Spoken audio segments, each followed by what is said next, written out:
ኣብዘ ይብሎም ሰደለው ምናልባት ኣብ ደገ ስለዘለው ሃፍታማት ኩሎም ሃፍታማት ከይመስለኩም ካብ ኢድ ናብ ኣፍ ገዛ ኸራይን ካልእን ናብራ ዝኸበደሞ ኣብ ኣሜሪካ ኮይኖም ዝነብሩ ወገናትና ኣለዉ ፍላይ ኣብ ስዑድ ዓረብ ዝነብራ ደቅና በብግዚኡ ዝሕግዛልና ሕልፍ ሓሊፉስ ተለቂሐን ዝልእኻ ኣለዋ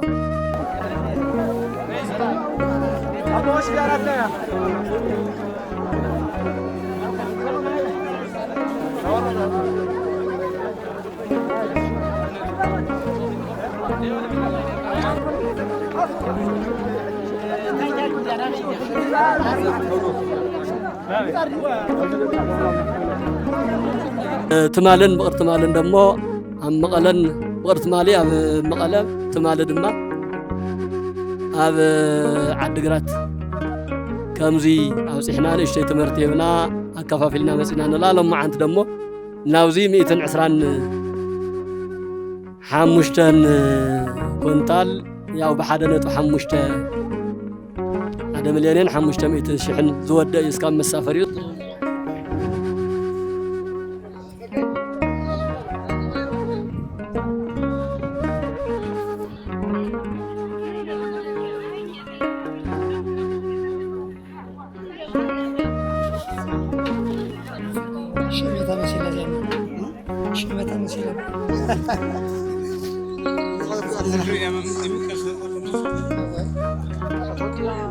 ቦና ግን እቲ ዘመሓድርዎ ህዝቢ ካብ ሕፃፅ ጀሚሩ ዓዲ መሐመዳይ ጀሚሩ ካብ ሸራሮ ደደቢት ጀሚሩ እስካዕ ናይ ራያ ጫፍ ዝተበተነ ስለ ዝኾነ ነዚ ህዝቢ እዚ ኩሉ ግዜ ብዘይ ዕረፍቲ ደኸመን ሰልቸን ንኸይበሉ ኣብ ፀገሙ እናበፅሑ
ስለሆነ ነገር መፍትሒ ዘሎ ኣብ ኢዱ እዩ እሞ መፍትሒ ኣብ ኢዱ ዝኾነ ኣምላኽና መፍትሒ መዋፅኦ ይፍጠረልና። ኣብ እኖና ቅድስተ ቅዱሳን ንጽሕተ ንጹሓን ድንግል ማርያም ካብ ቅዱሳን ጻድቃን ሰማዕታት በረከት ረድኤት ይሳተፈና። ጾምና ጾመ ስርየት፣ ጾመ ድነት፣ ጾመ በረከት ይግበረልና። አቡነ ዘበሰማያት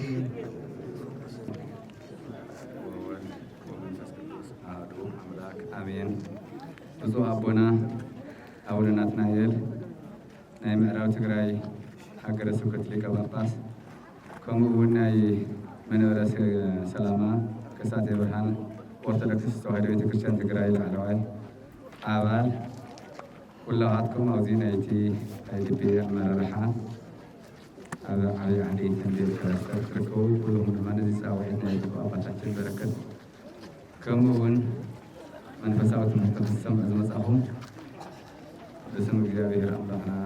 ሓንቲ ሃገራትኩም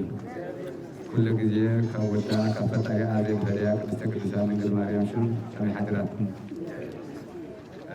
እምበር ብፁዕ ኣቦና ኣብዚኣ ተረኺቦም ንፅጉማት ካብ ገበርተ ሰናይ ጠሪዖም ዘተኣኻኸብዎ ገበርተ ሰናይ ደቆም ካብቶም ዝሓሹ ደቆም ናብቶም ዓቕሚ ዘይብሎም ደቆም ክረድኡ ክሪኦም ሰላምታ ከመልኩም ከመይ ትኽእልዎ መከራ ኢሎም መንፈሳዊ ኣባታዊ ብፅናዕና ዝኸውን ትምህርቲ እቶም ዘይመፁ ኣሕዋትና እውን ብንእየ ስለ ዘለዎ እስካብ ሽዑ ዝመፁ ንእሽተን ዝተወሰነ 1-5 ደቂቃ ድዩ ካብኡ ኣባታዊ ትምህርቲ ከምህርናዮም። ስለዚ እታ መድረኽ ንዕኦም እየ ኣመሓላልፈኩም ኣለኹ። ስለዚ ብሞራል ንቀበሎም ናይ ኣቦና ትምህርቲ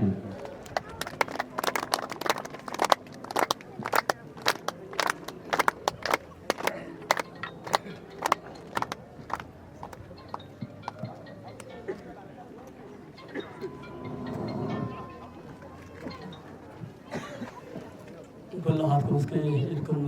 ኣውፅኡ ኣብ ዘለኹም ሆንኩም ብመስቀል ምልክት ስርሕዎ እሞ ካብ ላዕሊ ናብ ታሕቲ ካብ ፀጋም ናብ የማን ሰውነትኩም ተባዕትዎ ማለት እዩ። በስመ አብ ወወልድ ወመንፈስ ቅዱስ አሐዱ አምላክ። ክቡራን ደቂ እግዚአብሔር ኩላኻትኩም ለሓንቲ ሃገራትኩም ለሓንቲ ቀኒኻትኩም ወለባህሪ ኣምላኽና እግዚአብሔር ዝተረኸበ ነገር ዝተባረኸን ዝተቐደሰን ይኹነና። እሞ ልማዓንቲ እዚ መርሃ ግብሪ እዚ ትዋና እተን እኽሊ ዘይረብሓ ክልተ ይኮናስ ከምዚ ተኣኪብና ስም እግዚአብሔር ምፅዋዕ ምምሃር ምምኽኻር ኣቡነ ዘበሰማያት ተኣኪብካ መድጋም ቀሊል ስለ ዘይኮነ ብዓብዩ ቃል እግዚአብሔር እውን ክንመሃር ስለ ዝግበአና እዩ ከምዚ ተኣኪብና ዘለና። ምናልባት ኣብ ፀሓይ ስለ ዘለኹም ኩልኻትኩም ኣብዚ ፀሓይ እዚ ቃል እግዚአብሔር ፀሓይ እዚ እንታይ ዝኾን ምኽሪ እዩ ዝብል ሰብ ኣብ ማእኸልኩም ይህሉ ዶ ይህሉን? ያው ባዕሉ እዩ ዝፈልጦ። እንተ ንሕና ግን ኣብ ፀሓይ ንኾን ኣብ ቁሪ ንኾን እቲ ትምህርትናይ እቲ ቃል ኣምላክ ካብ ምንጋርና እንዳሓረ ይንብልን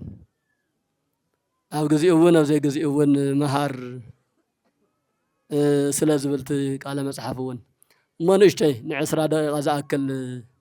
كاب مصحف قدوس حدا قال العلنا كن النغاغرينا كلخاتكم ادامصوا فقادنيات اديهم وإذيني تأميننا نبل زيابير وإذيني تأميننا نبل زيابير يرداني من تنوير يسيني أقوال أمهياو وإذيني تأميننا نبل اسكبلو يسمعكم الله وإذيني دتفلتو وإذيني اسكبلو ما ناسي وإذيني تأميننا نبل እግዚአብሔር ይረዳአኒ ሕዝቡን አሚንና እግዚአብሔር ይረዳአኒ እዩ ንበል እዩ ትርጉሙ እዚያኒ ማለት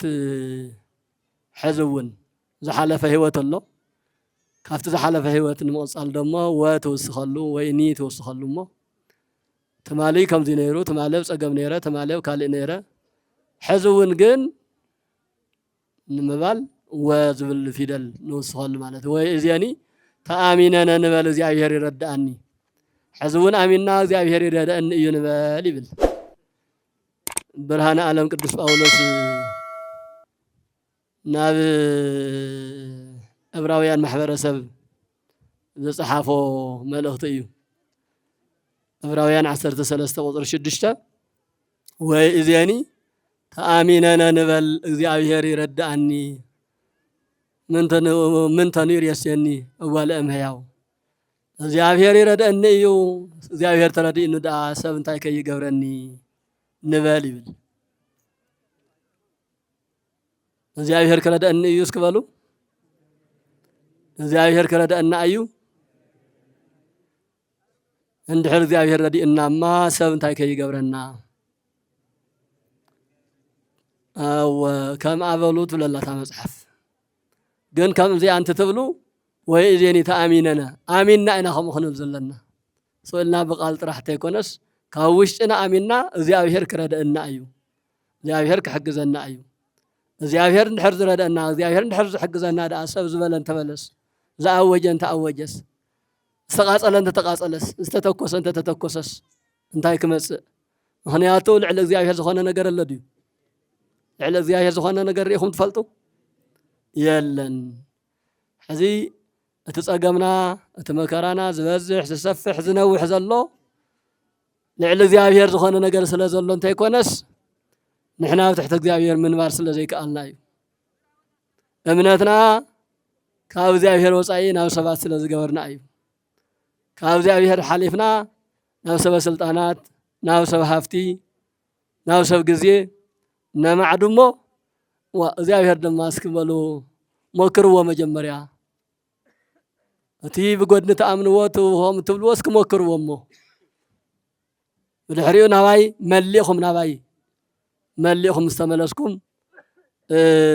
ሽዑ ይኣክል እዩ ኢሉ እግዚአብሔር ይጽበየና ኣሎ ቅዱስ ጳውሎስ ነዞም ወገናቱ ዕብራውያን ማለት ኤቦር ይበሃል ኣቦኣቶም ደቂ ኤቦር ዘበሉ ኩሎም ደሞ ዕብራውያን ይበሃሉ ለምሳሌ አይሁድ ዝበሃል ማሕበረሰብ ከም ዘሎ ትፈልጡ ዶ አይሁድ ኩሉ ግዜ ኩሉ ሰብ ይዝረግሙ ሓቀይ ናይ አይሁድ ኣቦ ይሁዳ ይበሃል ነይሩ ይሁዳ ዝበሃል ካብቶም 12 ነገድ ሓደ ይሁዳ ዝወለዶም ነገድ ብምሎም አይሁዳውያን ይበሃሉ አይሁዳውያን አይሁድ ይበሃሉ ፋሪስ ዝበሃል ዝወለዶም ሓደ ዓብይ ኣቦ ፋሪስ ዝበሃል ደሞ ፈሪሳውያን ይበሃሉ ሳዶቅ ዝበሃል ሓደ ዓብይ ኣቦ ዝወለዶም ደቁ ደሞ ናቱ ማሕበረሰብ ዝኾኑ ሰዱቃውያን ይበሃሉ ኣብ መጽሓፍ ቅዱስ ውሽጢ ሰዱቃውያን ፈሪሳውያን ዕብራውያን አይሁዳውያን ዝብል ቃል ተደጋጊሙ ኢና ንረኽቦ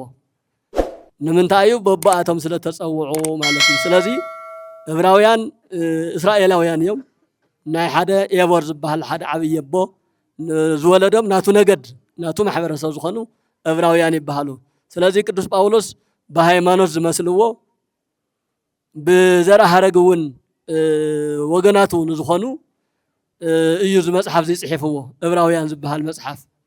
መልእክተ ጳውሎስ ሃበ ሰብ ዕብራውያን ይብል ናይ ጳውሎስ መልእክቲ ናብ ዕብራውያን 7 ወለደይ እንተተነቡ ሃበ ሰብአ ዕብራውያን ይትበሉ አለተ ጳውሎስ ሃበ ሰብ ዕብራውያን ሃበ ሰብአ ዝበሃል ካልእ እዩ ሰብአ ሮሜ ሃበ ሰብአ ቆሮንቶስ ሃበ ሰብአ ገላትያ ኣብ ዕብራውያን ትበጽሕ ግን ሃበ ሰብ ዕብራውያን ኣይቕጸልን ማለት ኣይናበብን እዚ ንካህናትን ዲያቆናት እዩ እና ነዞም ደቂ ኤቦር ዝኾኑ ኣመንቲ ዝኾኑ ናይ እግዚአብሔር ቤተሰብ ዝነበሩ ኣብ ዝኾነ ግዜ ካብ እግዚአብሔር እምነት ውፅእ ኢሎም ኣብ ናይ ባዕሎም ተንኮል ኣብ ናይ ባዕሎም ሽርሒ ኣብ ናይ ባዕሎም በለካ ለኸዐካ ተዋፊሮም ኣብ ዝነበረሉ ሰዓት ቅዱስ ጳውሎስ ብመጽሓፍ ብጽሑፍ ገይሩ ከምህሮም ስለ ዝደለየ ብዙሕ ነገር ምስ በለ ኣብ መወዳእታ ዕብራውያን መልእኽቲ ናይ መወዳእታ ምዕራፍ 13 እያ ኣብ ናይ መወዳእታ እንታይ ኢልዎም ብዙሕ መኺርዎም ልዕል ኢሉ እንተንዩኩም يأكلكم زبكم زلكم يأخلن مبال تمهارو يأخلن مبال لمدو النابلنا مخري مسمو مدمدمتو وإذيني تآميننا نبال እግዚአብሔር ይረዳን ምን ተኒር የስየን ወለ እምሕያው ባር ዘለና ከም ዘአኽለና ገይሩ ዝፈጠረና አምላኽ ምሳና ስለዘሎ ዘለኩም ያአኽለኩም ትዕግስት ገበሩ አይተሰስዑ ንሰንሳትኩም አይትመናጠሉ ንሰንሳትኩም አይትተሐማመዩ ንሰንሳትኩም አነ ይገድድ አይትበሉ ንስኻት ገድድ አነ ይሕሽበሉ እና በለና መኸረ መስመጸ ናይዛ መቀጸልታ እዚኣ ድማ ወይ እዚኒ ተአሚነነ ንበል ሕዝውን እንተኾነ አሚንና እግዚአብሔር ይረዳን እዩ እግዚአብሔር ስለዝረዳኒ ሰብ ምንም አይኮነን መባለመዱ ኢልዎም ንአቶም እቲ መጽሐፍ ንአቶም ጥራሕ ተጻሐፈ ስለዘይኮነ ናባናውን ስለዝበጽሐ ንግዚኡ ንአቶም ይጽሐፍ እምበር ንዘለቀቱ ንፍጻሚኡ ግን ንዓለም ኩሉ ንአማኑ ኩሉ እዩ ስለዚህ ንአናውን ይመልከተና እዩ ሕዚ ኣብዚ ሰዓትን ኣብዚ መከራን እዚ ኮይና ክንብሎ ዝግበአና ነገር ተሃልዩ አሚንና እግዚአብሔር ይረዳን እዩ ንበል እግዚአብሔር ደኮነን ዝረዳና ዘሎ ሰባትማ እኮ ትፈልጡ እኮ ኢኹም ዝስራሕናዮ ገዛ ዘጥረናዮ ንብረት ዘጥረናዮ ሃፍቲ ዝነብረሉ ዓዲ እንተይቀረየ መሬቱ እንተይቀረየ እኮ ኣይገባእኩምን ኢሎም እኮ ያው ፍቲ ወዲቕናዮ ዝንና መከራ እኮ ወዲቖምና ግን ዋላ ይኹን እምበር ሰባት ዳ ከምኡ ይግበሩ ሰይጣን ተመሪሖም ናይ ሰይጣን ተንኮል ዘለዎም ሰባት ከምኡ ይግበሩ እምበር እግዚአብሔር ግን ገዲፉ ኣይገደፈናን ከም ሰብ እግዚአብሔር ተዝገድፈናማ ብህይወት ምጽናሕ እኮ ይከኣልን ሕዝስ ኣብዚ ዓብይ ዓዲ ተንቤን ዓብይ ዓዲ ዘለኹም ተመዛበልቲ ወገናተይ ደቀይ ልዕሊ 5 ዓመት ዝኣክል ከምዚ ኢልካ ምንባር እኮ እግዚአብሔር ስለ ዝረዳእ እኮ እዩ ዝኾነ ኣታዊ ዝኾነ ፍልፍል ምንጭ እኮ የብልኩምን ሕዚ ንእሽተይ ረኺብኩም ፅባሕ እንታይ ከም ዘላ ትፈልጥዋ ነገር የላን ቀደም ሓሪስኩም እንደፋሪስኩም ቀለብ ዓመትን ካልእን ብትልምን ብእቅድን ተቐምጡ ነይርኩም ኢኹም ኣብ ባንኪ ዝቕመጥ ኣብ ባንኪ ኣብ ጎተራ ኣብ ቀፎ ዝቕመጥ ኣብ ቀፎ ኣብ መኽዝን ዝቕመጥ ኣብ መኽዝን እንተስና ዓመት እንተስና 2 ዓመት እንተስና 10 ዓመት እናተባሃለ ብዙሕ ነገር ይቕመጥ ነይሩ እዩ ሽዑ ሓሪስና ኢና ንበልዕ ሰሪሕና ኢና ንበልዕ ደመር ሃፅና ኢና እናተባሃለ ይንበር ነይሩ ሕዚ ዝኹሉ ነገር የለን ግን ንነብር ኣለና ሓቀይ መን ስለ ዝረዳእና መን ስለ ዝሓገዘና እግዚአብሔር በመነቢሉ በደቆ ቢሉ በአመን ተቢሉ በወገናትና ተጋሩን ኤርትራውያንን በፍላይ 5 ዓመት ሙሉ ተሸኪሞምና ዘለው ተጋሩን ኤርትራውያንን ሓላሓሊፉ ካልኦቱን ይስአኑ እና እግዚአብሔር በስተፈላለየ መልክዕ ስለ ዝረድ እዩ እግዚአብሔር ሕዝውን አሚንና እግዚአብሔር ይረዳን እዩ ንበል ዝለና ዘሎ ተቅዱስ መጽሐፍ እና ካብ እምነት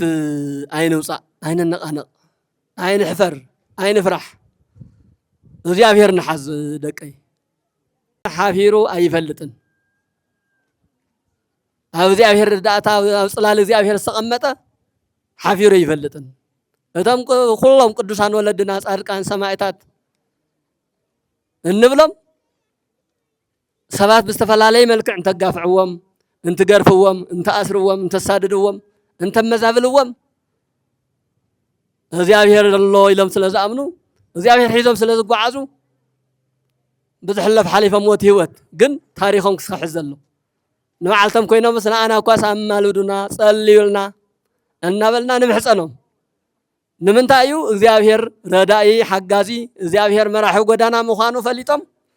በዝግባ ስለተኸተልዎ እዩ ናታቶም ኣሰር ንሕና እውን ክንስዕቦ ይግባአና ካብ ሰብ ጠመተ ካብ ዝኾነ ብዘመዶ ብገለዶ ዘሎ ነገር ንሱ ገዲፍና እማ እግዚአብሔር ባዕልኻ ትፈልጥ ንበሎ እግዚአብሔር ኩሉ ዝፈልጥ ኣምላክ እዩ ኩሉ ዝኽእል ኣምላክ እዩ ስለዚ ካብዛ መልእኽቲ እዚኣ ሓደ يأكلكم زبكم زلكم يأخلكم زبلات قدم إلى زقسكوا نص حدا عباي ملأختيا زلنا يأخلنا مبال نلمد انتهى لنا خطول توليو كم سو تزلوا يكون زقصر تزقود لا يزقصر تزس أنا يو بزحلة تحساس ومبر تمسو زلوا بدن بي زفل سو حدي جن حدا بحدا اسكي حدا حوي تسأل نمر قبر سلاسي اسكي تسأل حزب من يبلين تول تخون جن كابر صح كابس أقول رصح جميرس كابر هند تواسيرو زل كاس أجاقه قطر صفرية ولون إذن أجاقي مسمع وهنياتو مسمع زي خلو وجنات اللو أنت تصرف كايوم أنت مسكن كايوم منهم زي كنا ስለዚህ እዝን ዘለዎ ሰብ ጸጋ ኣለዎ ማለት እዩ ዓይኒ ጸጋ እዩ ምክንያቱ ምርኣይ ዘይኽእሉ ጽቡቕ ቅረብ ካሎም ሕማቕ ቅረብ ካሎም ሪኦም ክምዝኑ ሪኦም ክሕጎሱ ዘይኽእሉ ንሕና ግን ዓይኒ እኒሀና ማለት እዩ አንደበት ባዕሉ ጸጋ እዩ አንደበት ጸጋ እዩ አንደበት ምዝራብ ዘይኽእሉ ወገናት የብልና ይድና ምልማን ኳስ እንድሕር አንደበት የለ ምልማን እንኮ ትሽገረሉ መንገድ ኣሎ ወይ ክትበልስ እና ተወቃዕካ እና ተገረፍካ ኳስ ወይ ንምባል አንደበት የድል ማለት እዩ ነሱ ግን ካሊእ ጸጋ እዩ ጠቅላላ ሙሉ አካል ጸጋ እዩ ካብኡ ንላዕሊ ደሞ ብስሩ ሰበብ ኮይንካ መፍጣር ሰብ ምዃን ባዕሉ ርእሱ ዝኽኣለ ጸጋ እዩ ኣለና ንሕና ሰባት ኢና ሰባት ስለ ዝኾንና ትስብእና ናይ ኣኽለና ምባል كنلمامد كنمهار يقبأنا خاو سبات نعلون كريستيانينا نحنا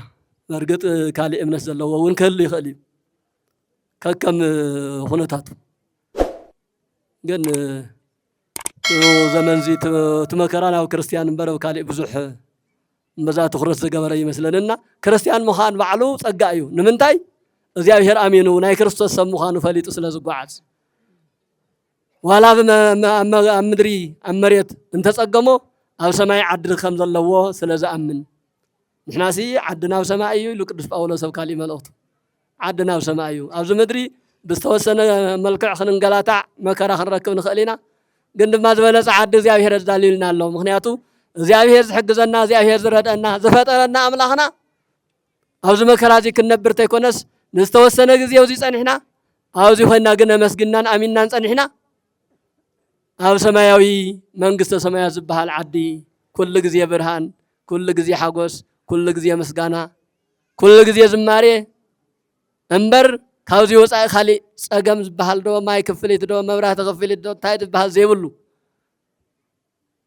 ለይትን ቀትርን እንተይኮነስ ኩሉ ግዜ ቀትሪ ኩሉ ግዜ ብርሃን ዝኾነ ዓዲ ኣለና ስለዚ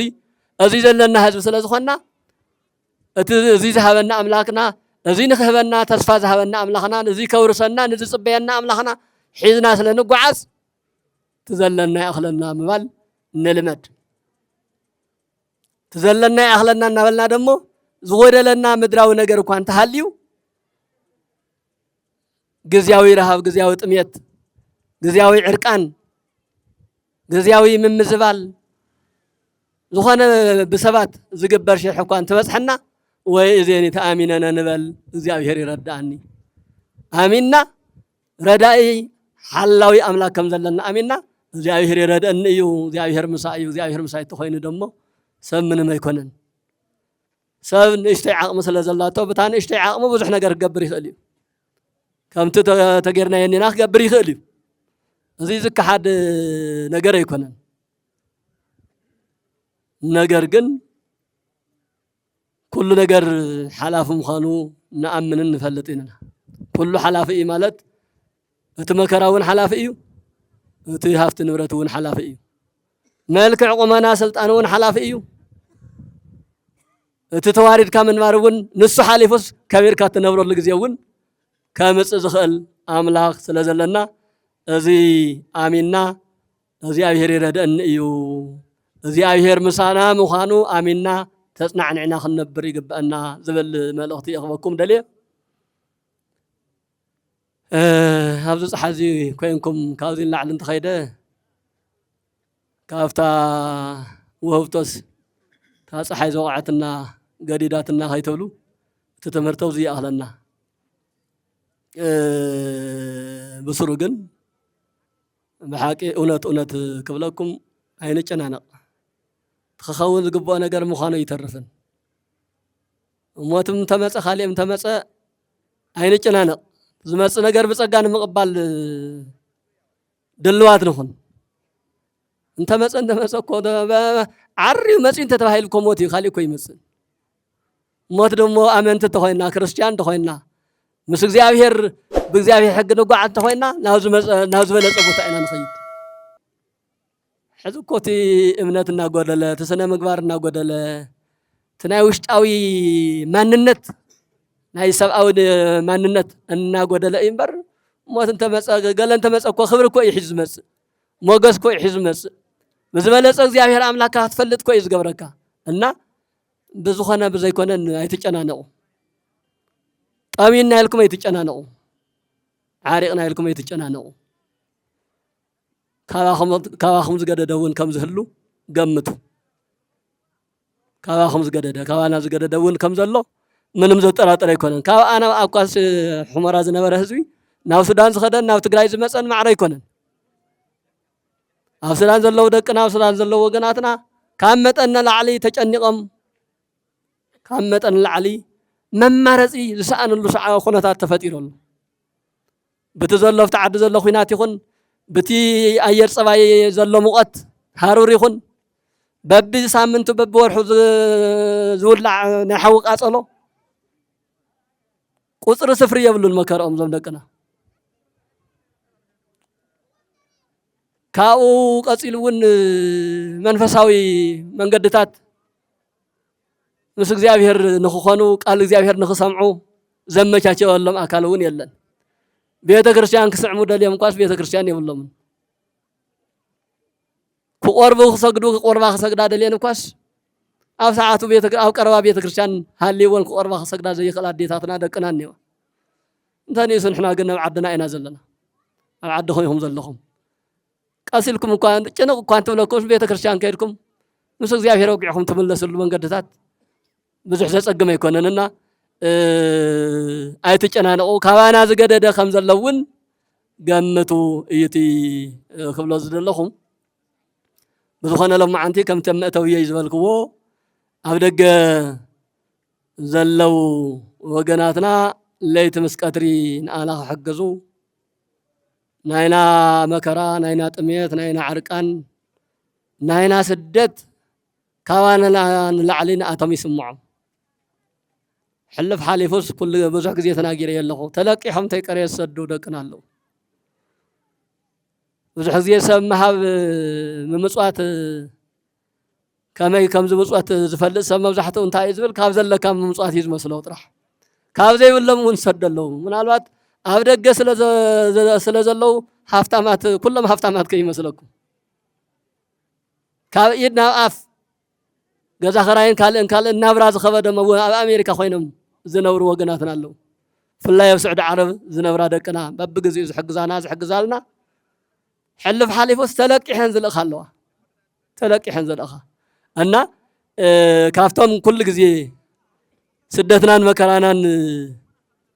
ከም ባዕሎም ኮይኑ ተሰሚዕዎም ዝሕግዙና ወገናትና ናይ ሎማዓንቲ ሓገዝትና ክንነግረኩም ኣብ ሚኒሶታ ማእኸላይ ኣሜሪካ ሰሜንን ምዕራብን ኣሜሪካ ክፍለ ግዝኣት ተባሂሉ ዝፍለጥ ኣሜሪካ ውሽጢ ዝነብሩ ብፁዕ ኣቦና አቡነ ማርቆስ ዝበሃሉ ዓብይ ወላድ ኣለውና ኩሉ ግዜ ዝሕግዙና ብዝተፈላለየ መልክዕ ንዝተፈላለዩ መምህራን ንዝተፈላለዩ ገዳማት ንዝተፈላለዩ ካህናትም ብዝኽእልዎ ደቆም እናተሓባበሩ ዝሕግዙ ወላዲና ኢና እዮም። በርግፅ ኣብ ደገ ዘለዉ ወለድና ብፍላይ ኣርባዕቲኦም ብፁዕ ኣቡነ ቄርሎስ፣ ብፁዕ ኣቡነ ማርቆስ፣ ብፁዕ ኣቡነ ኣትናቴዎስ፣ ብፁዕ ኣቡነ ኤፍሬም ኩሉ ግዜ ብዝተፈላለየ መልክዕ እዮም ዝሕግዙና ድምፂ ብምዃን ህዝቦም ብምትሕብባር ገንዘብ ብምልኣኽ። ስለዚ ከምኡ ከምዚ ዓይነት ኣገልግሎት ኢና እናሃብና ቀንና ካብ ሽረ ካብ ዓዲ ዳዕሮ ጀሚርና ኣቡነ ቄርሎስ ዘተሓባበርዎ ካብ ሸራሮ ጀሚርና እስካብ ዓድዋ ኣኽሱም ዓድዋ በፂሕና ኣለና ብቐዳማይ ትማልን ብቕር ትማልን ደሞ ኣብ መቐለን ብቕር ትማሊ ኣብ መቐለ ትማሊ ድማ ኣብ ዓዲግራት ከምዚ ኣብፂሕና ንእሽተይ ትምህርቲ ሂብና ኣከፋፊልና መፂና ንላ ሎማዓንቲ ደሞ ናብዚ 125 ኩንታል ያው ብ1.5 1,500,000 ዝወድእ እዩ እስካብ መሳፈር እዩ። እዚ ኣብ ተዓንተ ዝጠቐስክዎ ኣቡነ ማርቆስ ዝነብሩሉ ኣሜሪካ ደብረ ገነት ቅድስት ማርያም ቤተ ክርስቲያን ዝነብሩ ምእመናን ክርስቶሳውያን ኣዋፂኦም ዝለኣኽዎ ገንዘብ ማለት እዩ 3.6 ሚልዮን ቅርሺ እዮም ልኢኾም። እዚኣተን ናብ 3 ቦታ እንትከፋፈላ ኣይመልኣን እንዲያውም ካብ ካሊእ ኣብ ዓድዋ ካብ ዘከፋፈልናዮ ዝተረፈ 600 ከባቢ ነይሩ ንሱ ናብዚ ደሚርና ኢና 1.5 ኮይኑ እምበር እቲ ናይ ካብ ሚኒሶታ ዝመፀ ኣብ መቐለን ኣብ ዓዲግራትን 2.4 ተወዲኡ ኣሎ። ተዝተረፋ ናብ 800 ዝኾና ምስቲኣተን ምስተን 600 ደሚርና 1.5 እንዲያውም ዝኾነ ዝጎደለ ነገር ኣሎ ይመስል። እዚኣተን ኢና ናብዚኣ ኣምፂናልኩም እንና እዚኣተን ንዘምፁ ንዝለኣኹ ወገናትና ብትኽእልዎ ነገር ብጸሎት እውን ብሓሳብ እውን ምሕጋዝ ቅዱስ ሓሳብኩም መሃብ ትኽእሉ ኢኹም። ካባኻትኩምስ ምናልባት ናብ መራሒ ጳጳስ ከምኡ እውን ናይ ኦርቶዶክስ ተዋህዶ ትግራይ ቤተ ክርስቲያን ቅዱስ ሲኖዶስ ኣባል ኣብዚ ዕለት እዚ ኣብዚ ሰዓት እዚ ኣብዛ ቦታ እዚኣ ተረኺቦም ነቲ ን6 ዓመታት ኣብ ከቢድ ዓፀባ ኣብ ሽግር ዘሎ ማህበረ ካህናትን ማህበረ ምእመናንን ብሓፈሻ ንኩሉ ተፈልዮምና ይፈልጥን እቲ ብኡ ጀሚረ ናብቶም ናይ ደገውን ካብ ምስግኒ መጀመርያ ብፁዕ ኣቦና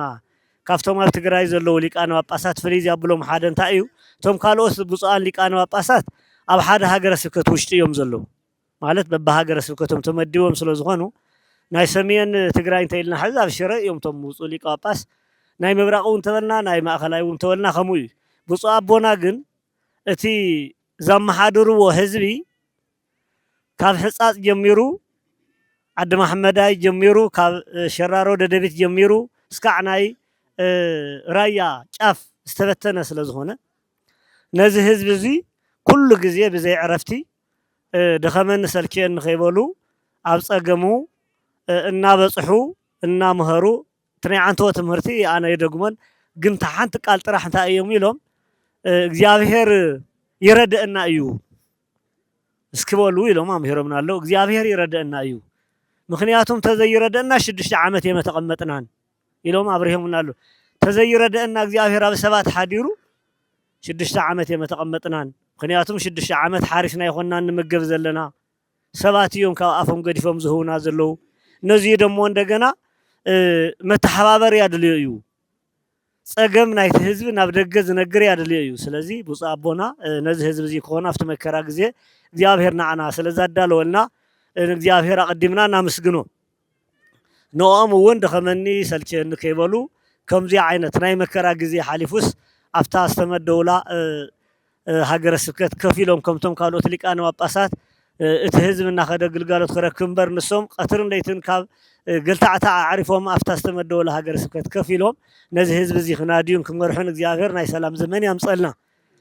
بمقصال ناتهم أويات ناتهم السم بزعبة هزوم زجبروا ومكرا بصحوا هزبي لهم أوجه زلوا أبوتاتنا بيت كريستيان بصوا أونا ماركوس لهم نالو قالوا تمولك أنا وباس السموم زتقصوهم نزه هزبزي أفتزلوا وخوينهم ناتهم دمس سميعهم نعنا محدر استنفاس كون زخيل نجر زلوا خزلوا أفتزلوا وجزي غير أملاخ سلامن محرتن رديئتن يهابلنا كاو خمت حساسه ذا قربا دمو كل غزي مچم نالمن كمنوار كبيديمو نايلمنا تسفا غير كمنوار كبيديمو እግዚአብሔር ክልመነና ተውማ በደገዘለው አحواتنا እንኩምትና ይቀድም ሕዝነበረ ድምጽ ከሆነና ተማዛባሊ ሰብዚሲ አንተ ወይ ለማየም አይበላኹን የጸገብኩን መባለሎ ካው ወጪው ባዕሉን ገዙኡን አብሩእ ከም ማሓደር ክመርሕ ምእንቲ ናፍቲ ዝተለመደ ወይም ደግሞ ኩሉ ሻዕ እንዛረቦ ዝሮ ትዘረባ በዚህ እንዲ ኩሉ ሻዕ ስለዝዝረብ ደጋጊምካ ኣብቲ ሕዚ ፀሓይ ኮይንካ ምዝራው ነገር ግን ንሕና እግዚአብሔር ምሳና እዩ ኢልና እናኣመና ስለዝኾንና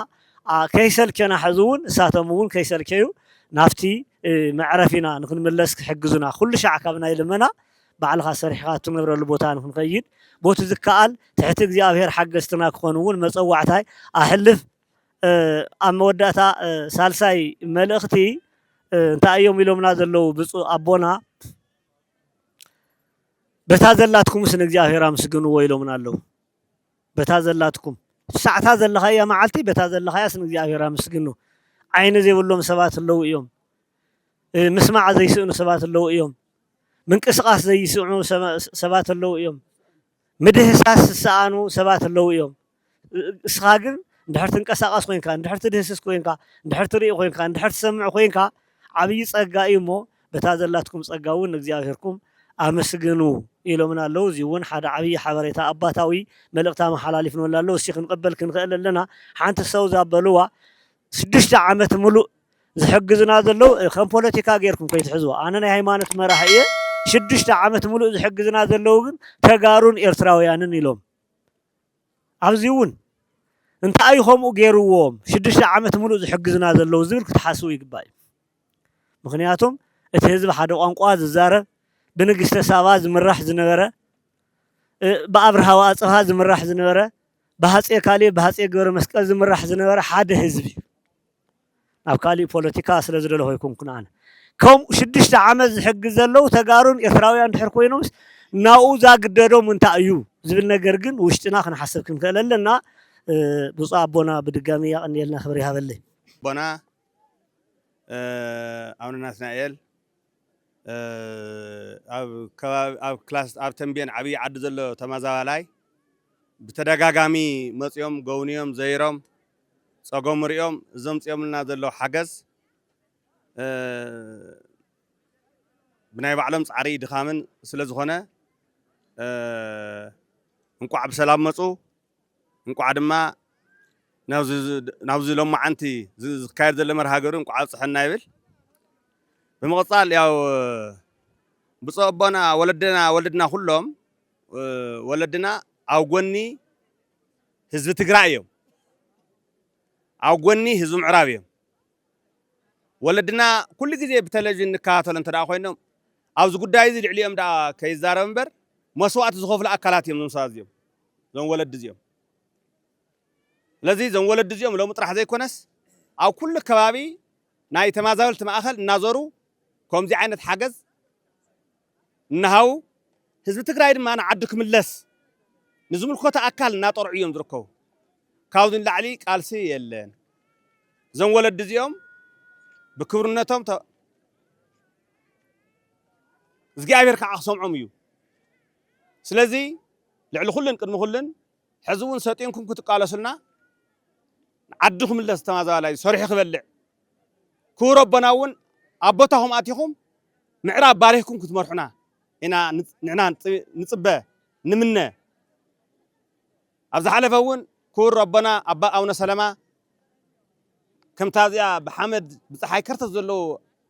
كور ربنا مسانا دلو نسومون أبزيا أبز حلفه بركز زل مشاعري كم تحزموا مسيوم نيوم مسيوم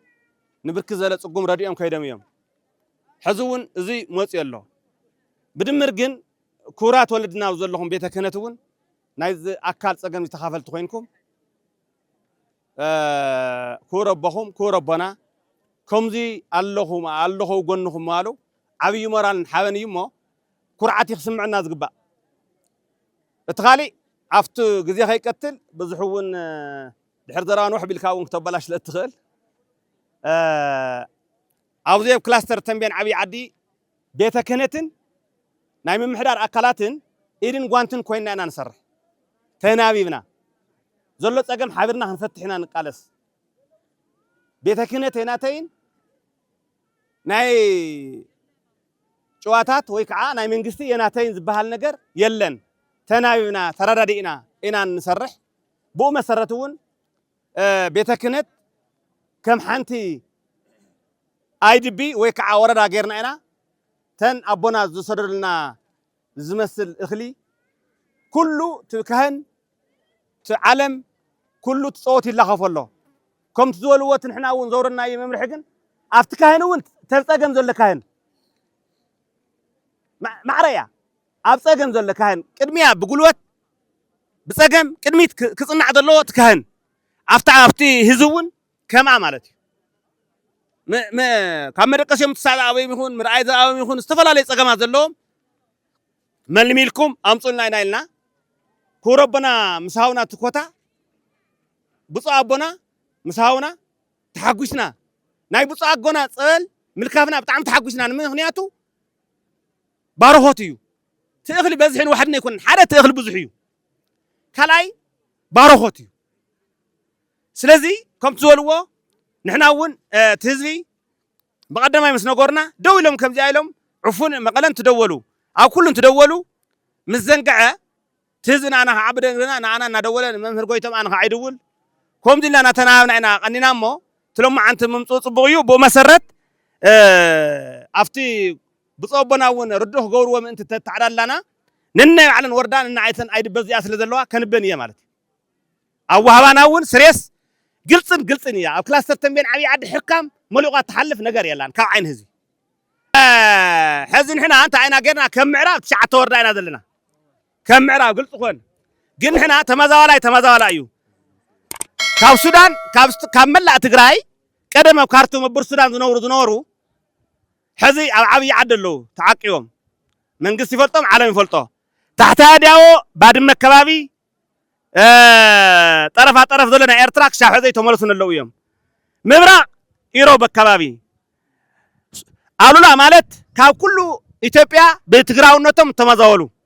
أبزي أصل ذلو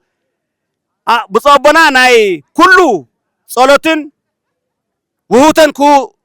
سلازي قالوا زلو زوم سزون أكاناتنا تمازالتيهم نحوسهم لنا نوصلنا كم تمازالتي مس ولدنا زياد زلو حمشت بيتكنت أمر رحا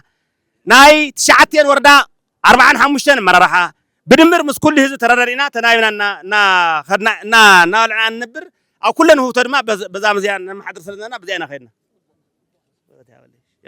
الشيء لما عندي